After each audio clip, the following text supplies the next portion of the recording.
Dallas, it's a Texas-sized showdown brought to you by BB&T and Benton Nissan. Here's Sports Director Mike Rada. And the Crimson Tide are in the house. The team arrived here at Cowboy Stadium about 45 minutes ago.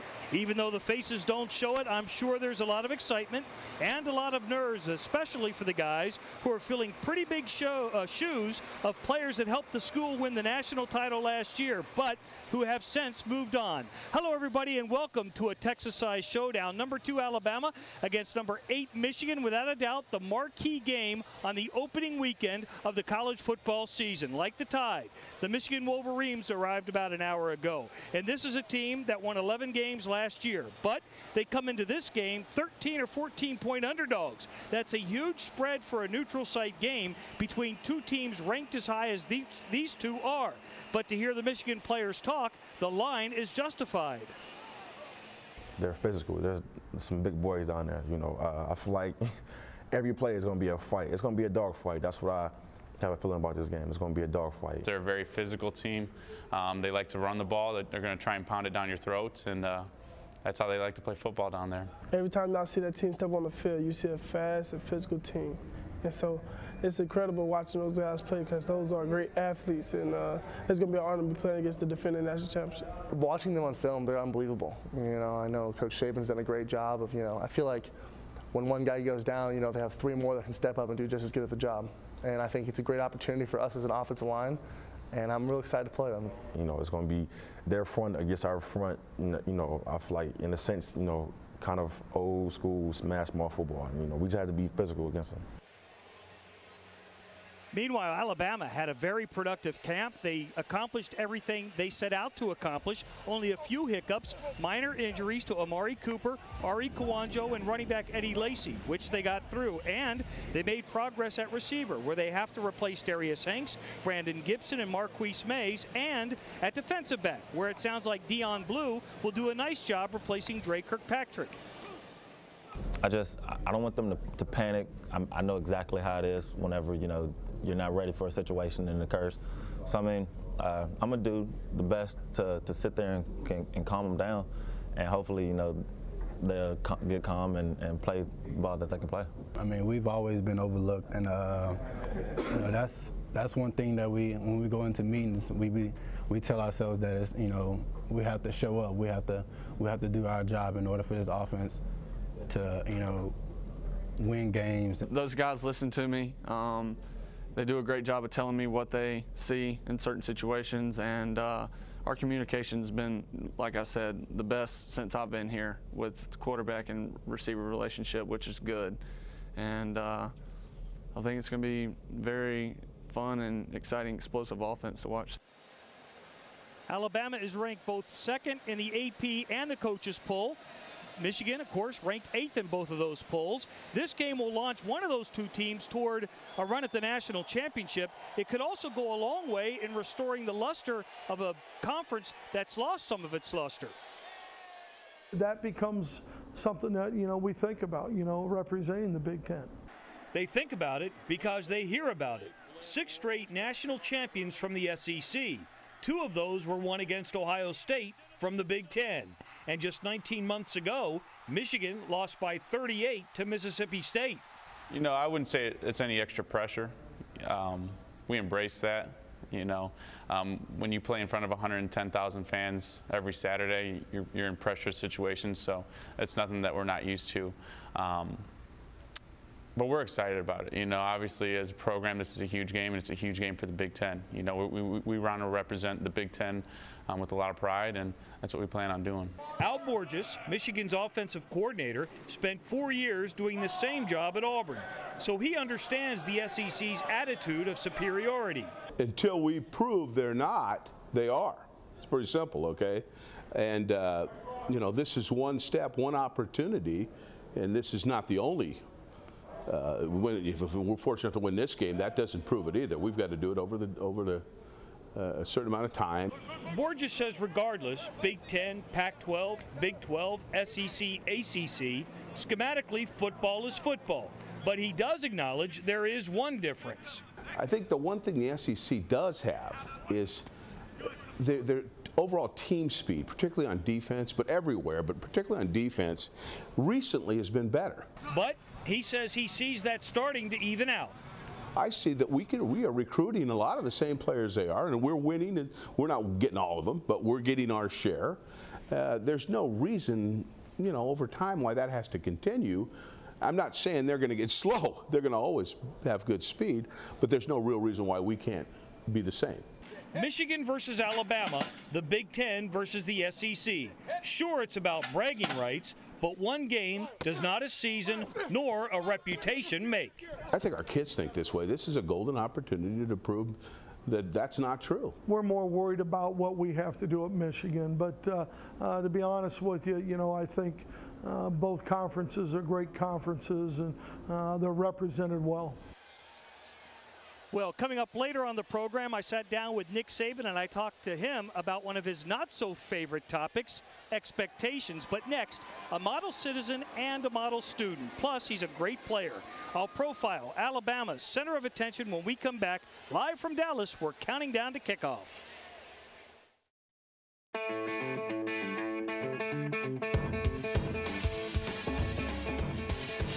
Alabama went looking for a new offensive coordinator after Jim McElwain left to take the head coaching job at Colorado State. And they found their new OC the same place they found their old one, out on the West Coast. And the new boss of the offense is a lot like the old boss. Here's Jeff Spiegel. On August 5th, Doug Nussmeier said what Alabama fans love to hear. This is a special place, and I feel very, very fortunate and blessed to be a part of this program here in the University of Alabama, everything it represents. Nick Saban said things about Doug Nussmeier Alabama fans love to hear. I think the adjustments that we've made in the passing game are going to be beneficial, to our offensive team, maybe being more explosive. Obviously, Coach Saban, the expectation he has for his team and everybody within this organization is very high, and that's why this program here is achieved at the level it has. Nussmeier spent the last 3 years as offensive coordinator at Washington. Before that, he was the OC and play caller at Fresno State in 2008, following Jim McElwain, who moved on to Alabama.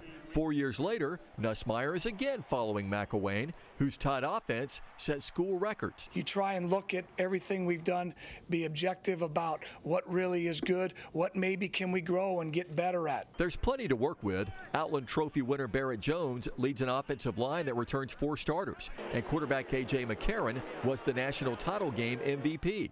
When you look at his body of work from where he started the beginning of last season, where he ended, and then where he started spring ball and finished, and where he started fall camp, I think he continues to get better and better every day.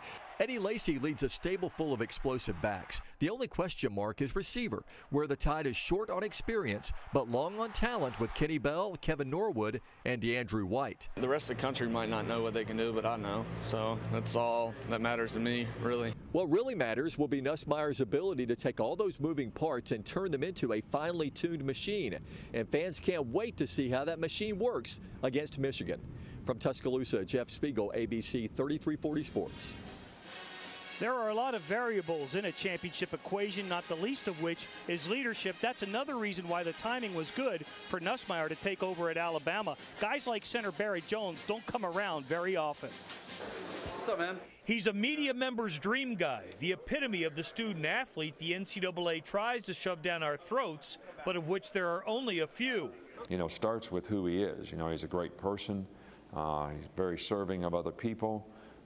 He's very intelligent. And he's a player.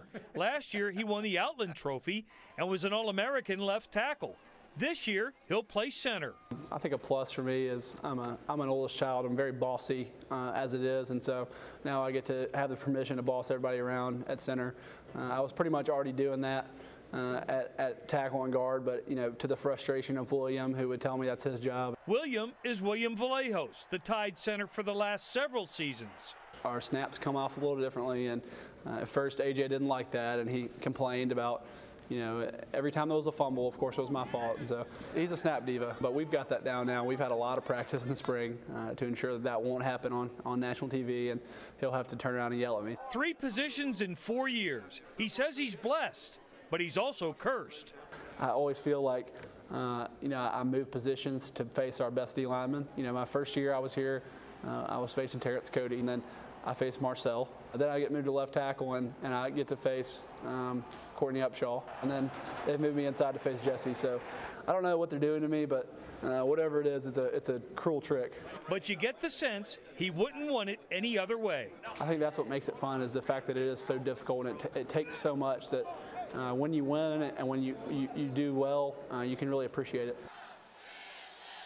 You know, we know what Alabama football is all about, but a couple of weeks ago I spent some time in Michigan to find out what their program is all about. And while I was there, I had a chance to visit with former Auburn offensive coordinator Al Borges. Borges is now in charge of the Michigan offense. He did some nice things at Auburn. He was part of that undefeated season when the Tigers had Jason Campbell, Cadillac Williams, and Ronnie Brown. Unfortunately for Borges, it didn't end well. He was fired after the 2007 regular season. In the 9 jobs I've had, I either think positive or negatively when I hear the name. You know what I mean? No matter how it ended or what happened, but when I think of Auburn, I think positively right away. I never think of anything bad. For Borges, 2007 must seem like another lifetime. After he was fired, he took a couple of years off. In 2009, he went back to work for Brady Hoke at San Diego State. And when Hoke got the job at Michigan before last season, he brought Borges with him. What he brings to Michigan is a tremendous amount of offensive expertise. And you know, I've known Al since 1989, so I knew what kind of man he is. Borges' first year at Michigan was a success. The Wolverines were ranked 2nd in the league in scoring offense, 3rd in total offense. Their running game generated more than 220 yards per game. He's a genius, in my opinion. You know, it's not. I think what we used to do is we kind of let other teams adapt to us, and what he does is he kind of adapts to other teams, finds weaknesses and different other things, and, you know, manipulates the situation to benefit us. Of course, it doesn't hurt to have one of the best quarterbacks in the nation, too. He's been coaching for probably 37 years, he told me. So that's something that you can't just learn in 1 year, you know. So I just soak it up in. Every time I hear him talk, I'm just listening to him. He always teaches me things about life and even football and off the field stuff that that I probably would never heard if I was somewhere else. At Auburn, Borges coached against Nick Saban and with Will Muschamp. 2 peas in a pod when it comes to defensive schemes. He also told me he stays in touch with Gene Chizik, and he's not going to waste those relationships or experiences. When you're playing a team like that, you got to turn over every rock. You're dealing with a very good team personnel-wise and a very good team schematically, and the guys on the other side of the ball know what they're doing. So it's easy to get caught with your pants down if you don't cross the T's and dot the I's, so absolutely. I'm sure the same was true for Alabama and Nick Saban, although Borges admits he's pretty much the same coach he was when he was at Auburn. I am the same coach, but they don't get a kick out of the Hawaiian shirts here. I guess too many people wear them, you know. Down there was a novelty to that I still don't get, okay? But here I'm just, you know, another fat guy wearing a Hawaiian shirt.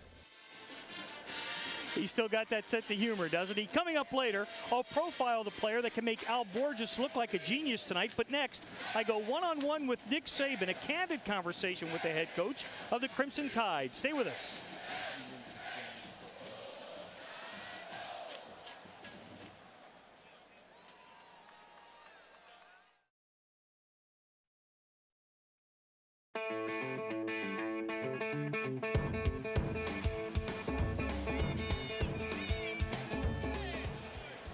Welcome back to Cowboy Stadium, everybody. On Thursday, I had a chance to sit down and talk with Coach Saban one-on-one about tonight's game, about the so-called Sabanization of college football, the Big Ten, and his concerns for this year's team.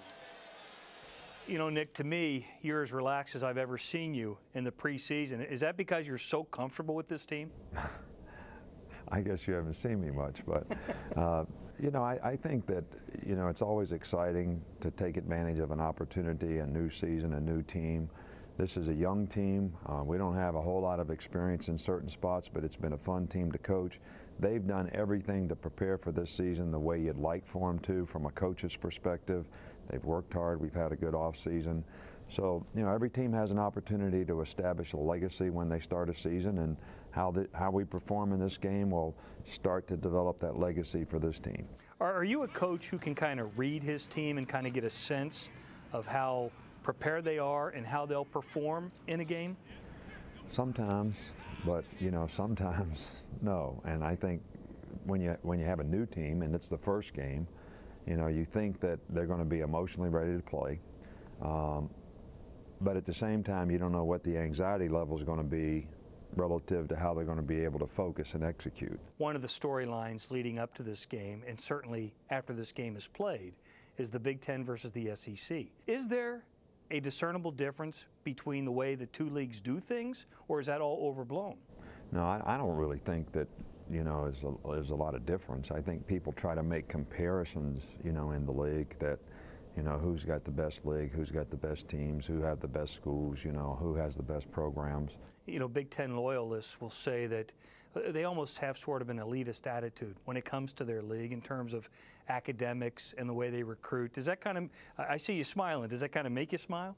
Well, I think everybody, though, thinks that what they do where they are is the best. And maybe in some ways they are very good. And I have all the respect in the world for the Big Ten and think it's a great league. But I also think in a lot of ways the SEC is a great league. And so I think they're two great leagues. Andy Staples from Sports Illustrated recently wrote about the Sabanization of college football. And another publication had you as one of the 15 most powerful people in college football, the only coach in that top 15. How does that make you feel, and what exactly does all that mean? Well, I just think there's a lot of people out there assuming that I know what I'm doing, which may not be the case, but anyway, I don't know really what it means. We're not focused on anything but trying to make our program the best, and the personal development that we do with our players in terms of developing the right character and attitude, choices and decisions so they can take advantage of their gifts, having a good academic program so they graduate and develop a career outside of athletics, and trying to help them develop as football players. And we think all those things are important. You're favored by like 13 or 14 in Vegas. And those guys know what they're doing. They're not in it for charity. They're in it to make money. I didn't know that. I would say they might not know what they're doing, but who knows? We appreciate, that, but really all that stuff is based on the past. When you're going into this game, what's your biggest concern and what's the least of your worries? Probably, I think our players will be ready to play. I really like this group, their attitude, their work ethic. The thing that probably worries you the most is you always worry about the guys that haven't played before. Is their experience level going to allow them to stay in the right place so that they can focus on doing their job, and their anxiety doesn't create a situation for them that may lead to some mistakes that they're really better than.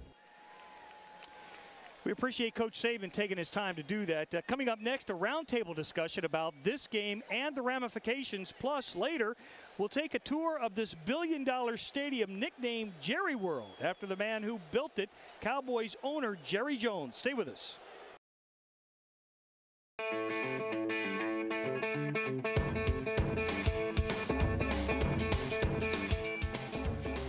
Welcome back, everybody. Michigan quarterback Denard Robinson can light up a room with his smile, and he can light up a defense with his talent. He's a Heisman candidate who can win games with both his arm and his legs. The guy is a dynamic player with a dynamic personality who oozes confidence. During the Olympics, Robinson bragged that he could beat Usain Bolt, the world's fastest man, in a 40-yard dash. And you know what? Those who know him didn't argue. You were serious. Yeah, I was serious. I mean, I got confidence in myself, and actually my teammate actually put it out there first, and I was just like, all right, yeah, I think I'll take him. So the guys haven't ribbed you in the locker room? Oh, yeah. Most of the guys like, yeah, I think you can get him. Some guys like, all right, I don't know about that, but. A sensational boast, but not the most sensational comments he made this summer. Robinson gave a speech at Big Ten Media Day that was sensational in a different way. My message was, it's okay to take the hard way out. It's okay to work hard. It's okay to be yourself and to be different. Never try to be a follower, always be a leader, and never give up, because no matter what somebody says to you, you can make anything happen. Anything's possible. And if you got anything from me, inspiration can come from anywhere. Inspiration for the way Robinson plays the game and lives his life comes from rap star Lil Wayne. It's to find your thing and do you. The quote is, I don't set out to be different, I set out to be me, and people think it's different. So what he's basically saying is, you know, he don't set out to be different from you or different from me. He set out to be himself. What's the best and the worst thing about coaching a guy like Denard Robinson? I don't know if there's a worse thing, to be honest with you. You know, I think like all guys who are at a different level, you know, once in a while they try and make a play that maybe they don't need to make. And at times I think guys at that level think they have to make every play. With a guy like Robinson, you take the good with the bad, and sometimes the bad is what makes him good. Best part of coaching Denard is he can do things that I don't draw on the board, you know, and that you don't necessarily, the defense doesn't plan for, or they might plan for it, but they can't simulate it. As good as he is, as many plays as he makes, CBSSports.com called this man, left tackle Taylor Lewan, and not Robinson, the team's most important player. He is. You know, I wouldn't say that's true at all. I think, you know, it takes more than just one guy to win a championship. You gotta have 11 players always playing. It just can't be one guy. You know, it's a great feeling to have that people think that about me, but at the same time, you know, I'm sure without me, the team would be just as successful without me. Well, that might be a stretch, but you wouldn't even think that, let alone say that about Denard Robinson. Now, as far as that match race with Usain Bolt. Right now I'm focused on playing football, and I want to be the best quarterback I can be possibly right now for the University of Michigan. And after the season, if we have to, you know, do anything after, but right now I'm just focused on football. Now, the guy who is in charge of containing Denard Robinson is Alabama defensive coordinator Kirby Smart. Now in his 6th season at Alabama, he's been mentioned for just about every job under the sun, and it's just a matter of time before he probably does.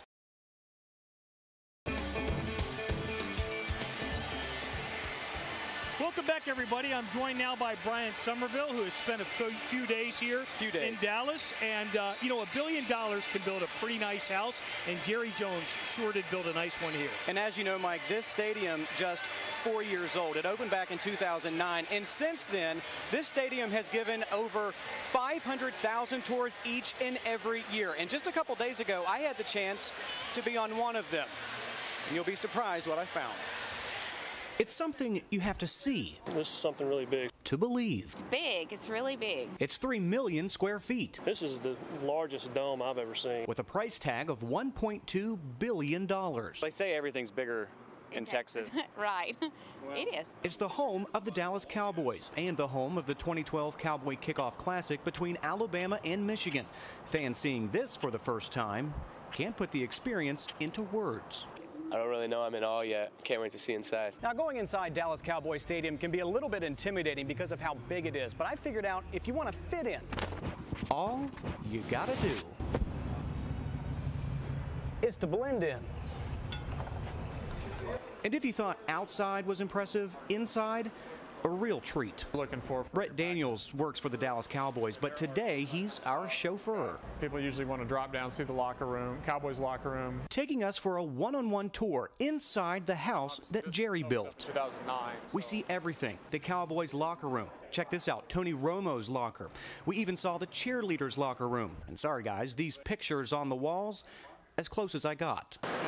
Next came the field, where we saw field preparations, crews painting the end zones, and lines on the turf, all for Saturday's kickoff.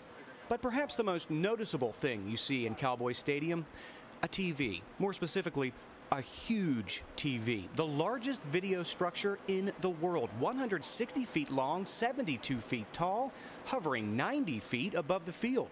Price tag on this alone, $40 million.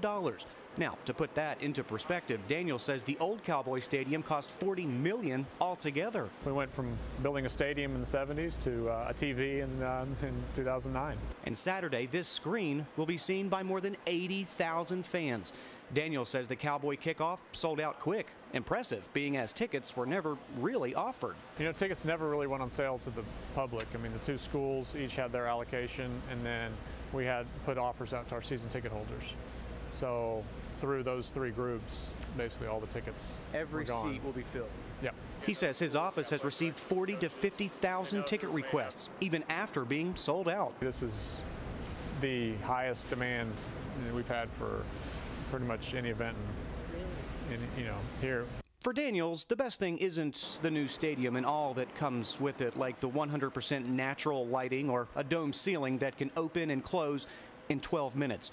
No, for him, it's the game itself. It's fun to watch the teams come in here so the players can get the, again, the jaw-dropping thing out of the way.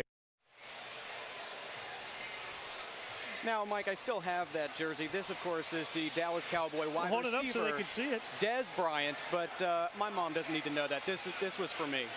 All right, Bryant, thanks a lot. Appreciate that story.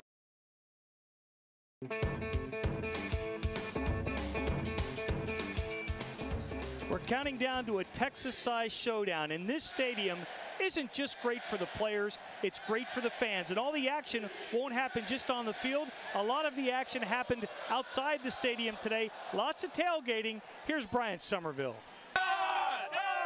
It's the question of the day. Who's going to win today?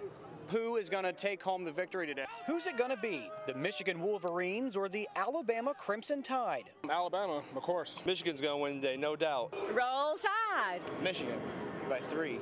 Preparing for Saturday's showdown, fans have been able to settle in with lots to do around Cowboys Stadium. ESPN's Game Day was on hand where thousands of people showed up donning team colors. Fans say it is an atmosphere like no other. It's pretty crazy, but it's just like a typical Alabama game day. A lot of Bama fans are here. A lot of our opponents' fans are here, so it's going to be a good game. It's great. It's just to make that atmosphere, to come all the way down here and show support for the team, it's just, right, can't beat it. It speaks a lot about the fans. It's hard to look at you. Yeah. Who traveled hundreds, even up to 1,000 miles for a football game. All the establishments have welcomed everybody. It's really been cool. Great atmosphere. We're all up for our team. We're all up for the game. Let's have a good one. Go Blue. And to be dedicated, you have to look the part. This shirt we've already sold out of. We opened the morning with 100 pieces of this. We're down to 3, okay? That's where John Smith and Sports Mania helps out. He says he can't keep merchandise on the racks. It's not a bad thing to sell out every now and then. It took me a long time to learn how to believe in that. So I asked Smith, what is the hottest item that you are selling? And he told me, and you'd be surprised to find out it has absolutely nothing to do with Michigan. It's this shirt right here. I don't often hate, but when I do, I prefer to hate the Auburn Tigers. Gotta love that in-state rivalry. And of course, what's football without a little tailgating? Good food, good friends, and hopefully a great football game. In Arlington, Bryant Somerville, ABC 3340. And we are just about ready for this Texas-sized showdown. Thanks to Bryant Somerville, thanks to Kevin Skarbinski from the Birmingham News, and thanks to Angelique Shengelis from the Detroit News for joining us on our program tonight. And thank you for watching. That's all the time we have for the program. Number 2 versus number 8 in the nation coming up next. Enjoy the game, everybody. We'll see you afterwards.